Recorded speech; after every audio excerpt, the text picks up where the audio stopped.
I was getting caught off the field and they were throwing shit and booing. I was like, y'all motherfuckers just don't even know. I can't even feel my legs. Like, y'all some hoes.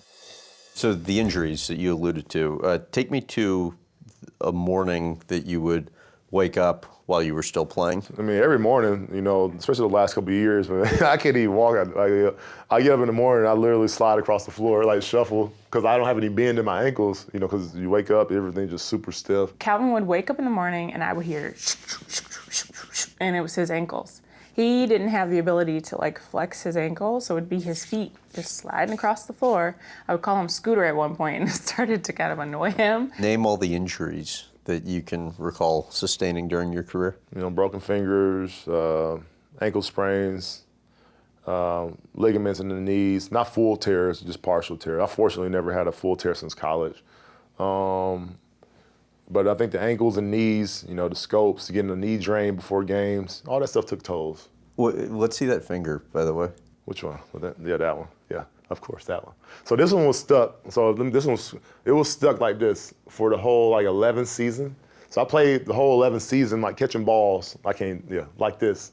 And then I was like, man, I cannot keep playing like this because sometimes a ball would hit that finger, like, you know, and it would hurt like a mother. Especially like, when Stafford's throwing. That's what I'm saying. Like, he's all over throwing to me. So I think every time it would like straighten it out when it wasn't able to straighten out, and it would hurt so bad. What was the first year injury you alluded to in your Hall of Fame speech with the back? Yes. See, nobody knows about that.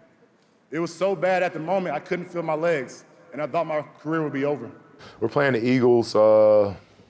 It's probably first half of the season, early in the season, playing the Eagles. And I had safety in the corner on me. I go up, I'm in the middle of them. I go up, and they're up under me, so I'm thinking I'm falling, but I go down to the, they like split. And I literally fall in the small of my back. I hit the ground, and I'm laying there, and I'm literally like, I can't feel my legs. So I immediately start to tear up, and I'm like, oh, like, I can't feel anything. And it took a little second, and Jonathan McNabb come over. He's like, come on, little fella, get up, you know. And my coach was like, come on, we're gonna walk off this field. And I get up, he helped me up, and I end up like hobbling over to the sideline. Like, damn, coach, I can't feel my legs, man. And it started to come back, it's really tingly. And I get off to the side, and they bring the cart over, riding off the field. And this is why I hate Philadelphia fans, man. I was getting caught off the field, and they were throwing and booing. I was like, y'all motherfuckers just don't even know. I can't even feel my legs. Like, y'all some hoes. I literally couldn't run for like a whole like week or two. Like, and the coaches, they're pushing me, and I'm like, dude, y'all just nobody really understood because you can't see it. I mean, I was hooked up to machines, like by chiropractors that would like pull my lower body and hold my upper body and pull up and pull down. I'm like, it was terrifying. I'm like, I hope this thing don't mess up. But yeah, stuff like that, because I had discs like bulging and stuff like that, and it just sharp pains. But that whole first year, even through like the end of the year, it took me a long time to get that back right. And even now, if I'm not constantly doing back exercises, like I'll wake up and it literally feel like I don't have a back. You remember what those 2 weeks were like when you couldn't run? It was hell because I had coaches that wanted me to play, that wanted me to get back on the field. I got doctors that not saying that can't tell me what's wrong. Yeah. But I know that I can't. If I try to run, it's just like I'm getting stabbed in the back. Mm-hmm. For us as fans, right? We sit back, we go to a game, a player gets hit, we're on to the next down. That injury is out of our mind. But for him, he takes that with him. He's still playing the rest of the game. And so I don't think people understand how much that can impact you, your mood. I mean, Calvin's a nice person, but he would be pretty cranky when he was hurt. It was like, okay, I know he's not feeling good, so What would you do? give him some space. He's just grouchy. Just didn't really want to talk, didn't have much to say. He'd be short. And it wasn't that he intended on being that way. Just, I think most people, if you're not feeling good, you don't really want to talk a whole lot. How about issues with your body today? Today I'm good. I mean, so if I do a camp, like for my guys, and I'm out there doing the drills, I feel like I just played a full game. The next day I wake up in the morning, I'm shuffling across the ground again because I feel like I just played.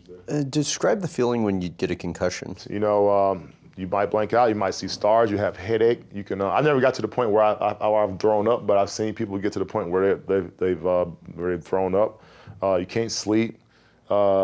Just headaches, migraines. I don't feel like I've had too many side effects from them. Yeah, hopefully, God willing. What do you mean when you see stars? Like, what's that actually It's like literally like blinking lights. You know, just blinking literally like you're like right here, but you got blinking lights. How many do you think you've had?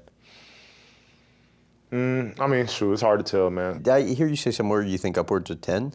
Yeah, easily. I mean, you're gonna get a concussion every year if you play football. And how many of those do you as a player actually report? I remember there was a discrepancy one time where I said I did and the Lions saying I didn't, and then it was just like, okay, you're gonna tell me, but they're just trying to protect their butts. You say you have a concussion and then you have to go back and say you misspoke. There's a game that we played the Vikings, and I was going up over the middle. Matt threw it up. It was up, and it touched my hand, so I probably should have caught it. But I felt the what's his name, the linebacker right up on him. I literally came down, chin on his head. And guys are cheerless. He always, like, when I got tackled, he was always there. That's my dog. I got up too fast, and I went right back down, and he caught me. And I'm not sure if that was the same time when that happened, but I mean, like, you could look at the film and see what happened. Like, that's a concussion. Should doctors that diagnose concussions in the NFL work for the team you're playing for? Hell no. No, conflict of interest.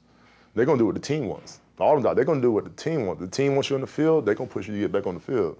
Not to say that there's not no doctors that take your best interest, not saying that all of our doctors on the Lions didn't do that, but, I mean, there's a conflict of interest there, clearly.